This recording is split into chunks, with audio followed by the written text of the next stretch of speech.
दोस्तों, हमारे देश का पैसा कैसे और कहां बनता है? आजकल सभी लोग पैसे के पीछे भाग रहे हैं। पैसा ऐसी चीज है जिसके बिना जीवन अधूरा है। आज हर काम में तो पैसे की जरूरत पड़ती है, लेकिन क्या आपको पता है कि पैसा कैसे बनता है और पैसा कहां और कैसे छपते हैं? बहुत ही कम लोगों को पता होगा कि हमारे देश में पैसे कहां और कैसे छपते हैं। दोस्तों, नोट बनाने के लिए सबसे पहले उस नोट का पेपर तैयार किया जाता है, और ये कोई आम कागज नहीं होता है जिसपे हम लिखते हैं या यूज करते हैं। इस खास किस्म के कागज को बनाने के लिए कॉटन का उपयोग किया जाता है। सबसे पहले कॉटन के बड़े बड़े बंडलों को मशीन के द्वारा लाया जाता है। फिर उन सभी कॉटन के बंडलों को खोलकर ग्राइंडिंग मशीन में डाल दिया जाता है। कुछ देर बाद बेंडिंग मशीन के कॉटन मैश होकर एक बड़े से टब में गिरता है। इस टब में पहले से ही कागज और पानी का पल्प बना होता है। इसमें कॉटन को मिक्स करने के कारण पेपर की स्ट्रेंथ काफी बढ़ जाती है, जिससे नोट की लाइफ बढ़ जाती है। अच्छी तरह से कॉटन और पेपर को मिक्स किया जाता है और पानी को निकाल दिया जाता है। फिर इस मिक्स पेस्ट को रोलर मशीन में डाल दिया जाता है।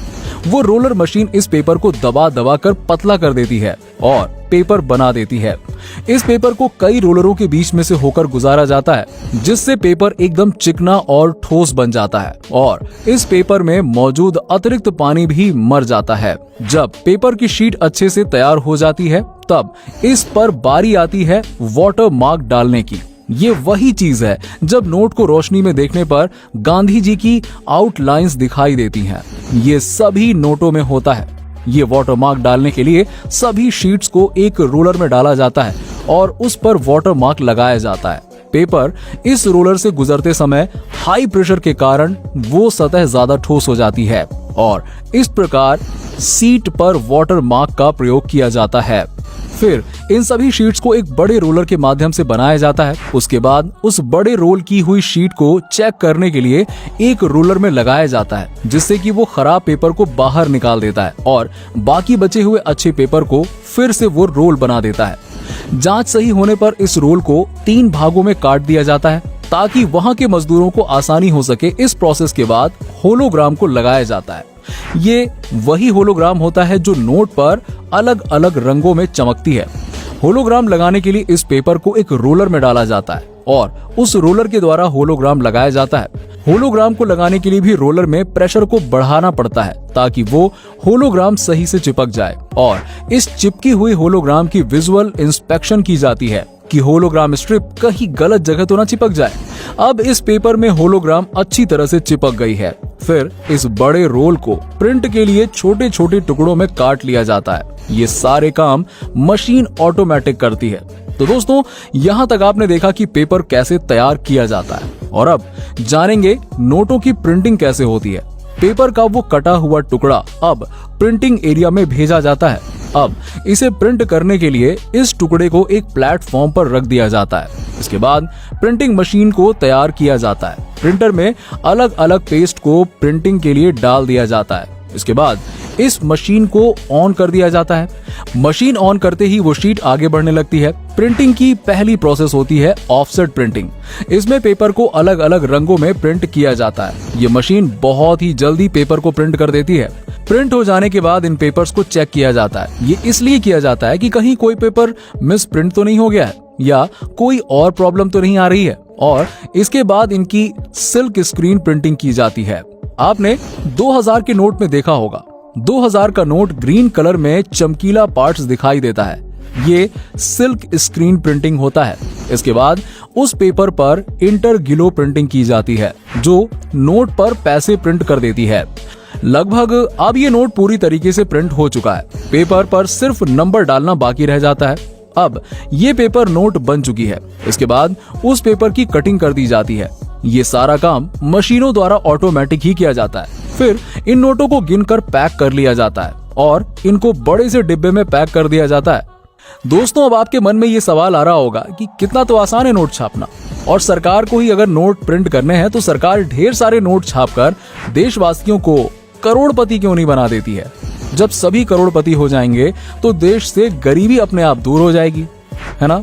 सही कहा ना मैंने? शायद आप भी यही जरूर सोच रहे होंगे।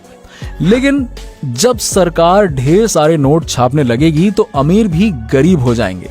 जी हाँ, बिल्कुल सही सुना आपने। अर्थशास्त्री बताते हैं कि कोई भी देश अपनी मर्जी से नोट नहीं छाप सकता है। नोट छापने के लिए नियम कायदे बने हैं।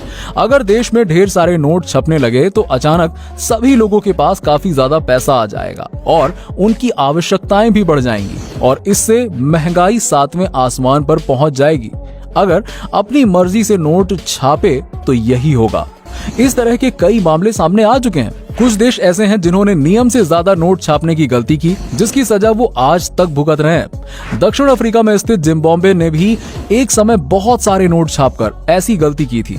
इससे वहां की करेंसी की वैल्यू इतनी गिर गई कि लोगों को ब्रेड और अंडे जैसी बुनियादी चीजें खरीदने के लिए भी थैले भर भर कर नोट दुकान पर ले जाने पड़ते थे। इसी तरह का हाल दक्षिण अमेरिकी देश वेनेजुएला का भी हो गया था। वेनेजुएला के केंद्रीय बैंक ने अर्थव्यवस्था को संभालने के लिए ढेर सारे नोट छाप डाले। इससे वहां महंगाई हर 24 घंटे में बढ़ने लगी, यानी खाने पीने की चीजों के दाम तो रोजाना डबल हो जाते थे। बाजार में रोजमर्रा के सामान मिलना बंद हो गए, यहाँ तक कि 1 लीटर दूध और अंडे खरीदने की खातिर लोगों को लाखों नोट खर्च करने पड़ रहे थे। पिछले साल यहाँ महंगाई बढ़कर 1 करोड़% हो चुकी है। तो अब आप समझ ही गए होंगे कि आरबीआई ढेर सारे नोट क्यों नहीं छापती है, क्योंकि अगर उसने ऐसा किया तो भारत का हाल भी इन्हीं देशों की तरह हो जाएगा। ऐसे में आप अंदाजा लगा सकते हैं कि भारत सरकार नहीं चाहेगी कि ऐसे हालात हमारे यहाँ भी पैदा हों। यही वजह है कि नोटों की छपाई हर चीज को ध्यान में रखकर की जाती है। आइए आपको बताते हैं कि नोटों को छापने के नियम क्या हैं। किसी भी देश में कितने नोट छापने हैं ये उस देश की सरकार, सेंट्रल बैंक, जीडीपी, राजकोषीय घाटा और विकास दर के हिसाब से तय किया जाता है। हमारे देश में रिजर्व बैंक ये तय करती है कि कब और कितने नोट छापने हैं। बीते 1 फरवरी को बजट में सरकार ने राजकोषीय ज्यादा रहने का अनुमान लगाया है। इस घाटे को कम करने के लिए भारतीय रिजर्व बैंक से अधिक नोट छापने की उम्मीद की जा रही थी, लेकिन आरबीआई ने यह कह दिया कि बढ़ते राजकोषीय घाटे को पूरा करने के लिए केंद्रीय बैंक की अधिक नोट छापने की कोई योजना नहीं है। नोट की छपाई मिनिमम रिजर्व सिस्टम के आधार पर तय की जाती है। ये प्रणाली भारत में 1957 से लागू है। इसके अनुसार आरबीआई को ये अधिकार है कि वो आरबीआई फंड में कम से कम 200 करोड़ रुपए मूल्य की संपत्ति अपने पास हर समय रखे। इतनी संपत्ति रखने के बाद आरबीआई सरकार की सहमति से जरूरत के हिसाब से नोट छाप सकती है। भारत में नोटों की छपाई 4 प्रेस में होती है। महाराष्ट्र के नासिक, मध्य प्रदेश के देवास प्रेस में नोट छापे जाते हैं। सुरक्षा प्रिंटिंग और minting corporation of India limited की देखरेख में यहाँ नोटों की छपाई का काम किया जाता है। इसके अलावा 2 अन्य प्रेस कर्नाटक के मैसूर में और पश्चिम बंगाल के सलबोनी में स्थित है। आरबीआई नोट मुद्रण प्राइवेट लिमिटेड के स्वामित्व में यहाँ नोट की छपाई का काम होता है। इसके अलावा मुंबई, कोलकाता, हैदराबाद और नोएडा में सिक्के ढालने का काम किया जाता है। मध्य प्रदेश के होशंगाबाद में सरकार द्वारा संचालित एक सुरक्षा पेपर मिल है। यहीं से भारत की सभी 4 प्रेसों के लिए नोट बनने में इस्तेमाल होने वाली विशेष मुद्रा कागज की आपूर्ति की जाती है। इसके अलावा काफी मात्रा में इन कागज का दूसरे देश में भी आयात किया जाता है। नोट छापने के लिए ऑफसेट स्याही का निर्माण मध्य प्रदेश के देवास स्थित बैंक नोट प्रेस में होता है, जबकि नोट पर जो उभरी हुई छपाई नजर आती है उसकी स्याही सिक्किम में स्थित स्विस फर्म की यूनिट सिक्पा में बनाई जाती है। आरबीआई 1 रुपए के नोट को छोड़ सभी करेंसी नोट को प्रिंट करती है। अपनी वार्षिक रिपोर्ट में आरबीआई ने कहा कि 200 रुपए के एक नोट को छापने पर 2.93 रुपए खर्च होते हैं। वहीं 500 रुपए की प्रिंटिंग पर कॉस्ट 2.94 रुपए और 2000 रुपए की लागत 3.54 रुपए बैठती है।